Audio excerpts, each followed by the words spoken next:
Salut, c'est Max. Dans cette vidéo, je vais te montrer comment mettre des bandes noires, faire une petite effet cinéma ou une petite effet cinéma. C'est quoi ça? Mon dieu, on va reprendre sérieusement. Dans ce tuto, je vais t'apprendre à mettre des bandes noires avec un petit calque que j'ai créé. Donc tu pourras le télécharger, il est en description.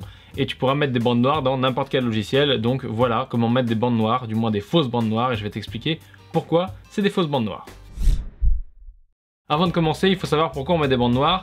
Et on met des bandes noires pour avoir un effet un peu cinéma, un effet anamorphique, parce que t'as pas forcément l'argent pour te payer les objectifs anamorphiques. Et donc du coup, tu vas prendre ton image que tu as tournée en 16/9 et mettre des bandes noires pour donner un effet cinéma, un effet anamorphique. Voilà, parce que quand on est pauvre, on fait avec. Cette petite astuce qu'on va voir de mettre des bandes noires sur du 16/9 pour avoir un effet anamorphique, un effet 2.35, cinémascope, tout ce que tu veux, tu l'appelles comme tu veux. Cette petite tricherie qu'on va voir, tu n'en as pas besoin si ta caméra c'est une RED par exemple et que tu tournes déjà, tu peux choisir ton format de tournage puisque tu peux choisir sur la RED.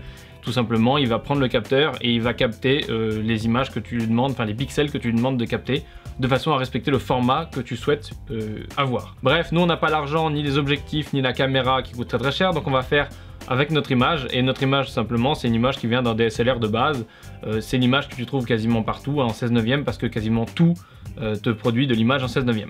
Donc du coup ce qu'on va faire c'est qu'on va cropper l'image en haut et en bas, ou alors on va juste tout simplement mettre un masque par dessus, et donc ça va nous permettre d'éliminer une partie de l'image, donc tu perdras de l'image, tu pourras recentrer l'image comme tu veux avec la technique que je vais te montrer, mais on va perdre de l'image, mais on aura l'effet cinéma. Alors pour mettre des bandes noires, il y a plusieurs solutions. Tu peux demander à ton logiciel de cropper l'image en haut et en bas, donc il va réduire quelques lignes de pixels en haut et en bas. Ça va te permettre justement de faire ça très simplement, mais tu vas devoir mettre un effet sur chaque truc que tu veux modifier. Donc si tu as beaucoup de points de montage et beaucoup d'éléments, c'est compliqué. Et tu as une autre solution, si on n'en voit que deux, qui est de mettre un calque, donc un calque que tu paramètres avant dans Photoshop et tu le fais à la taille que tu veux, avec des bandes noires de la taille que tu veux.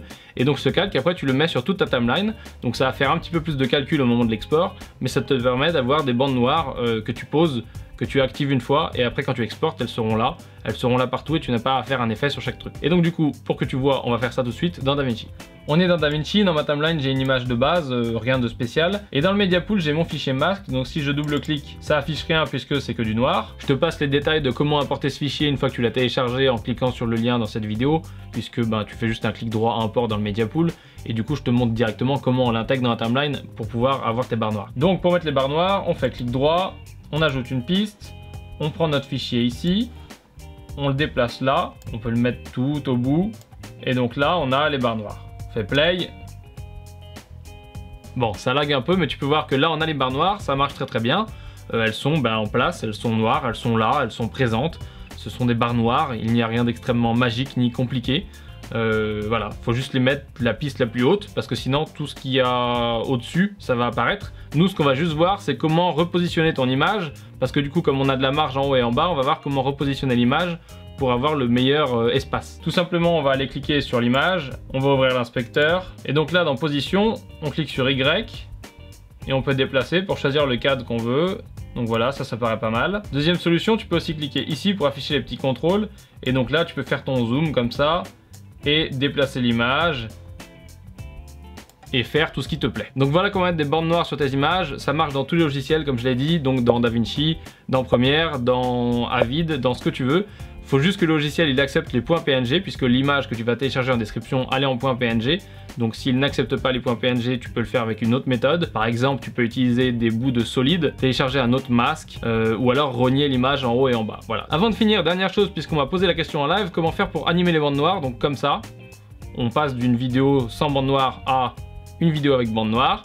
Comment faire pour animer ça? Tout simplement, tu prends soit des carrés dans DaVinci, donc des carrés solides que tu mets de couleur noire ou la couleur que tu veux pour faire ta bande, et après tu l'animes avec des points clés. Et là encore une fois ça marche dans tous les logiciels, donc utilisation d'un solide que tu crées soit dans Photoshop et que tu importes et tu le mets à l'endroit où tu veux ta bande noire, soit d'un solide que tu crées dans le logiciel, et après tu animes le déplacement de ce solide au moment où tu le veux, ou le fondu enchaîné ou ce que tu veux, tu animes l'apparition avec des points clés pour pouvoir l'animer dans le temps. Si tu veux plus de détails sur l'animation avec les points clés, il y a une vidéo que je te mets dans le i là-haut et que je te mets à la fin de cette vidéo.